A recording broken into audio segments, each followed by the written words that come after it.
Like as alcohol was very common, the first verse of the Quran of Surah Baqarah chapter 2 verse number 219 says that in alcohol there is profit and loss. Loss is more than profit. The next verse was revealed in Surah Nisa chapter 4 verse 43 that do not pray with your mind befogged. Means when you're praying, don't have intoxicants. Finally the ban came in Surah Ma'idah chapter 5 verse number 90 that alcohol is banned.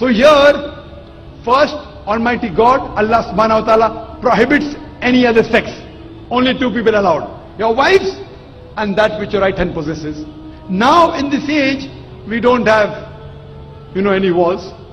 It may take place. People say that the Quran talks about slavery. Is it justified? I said, yes, why not?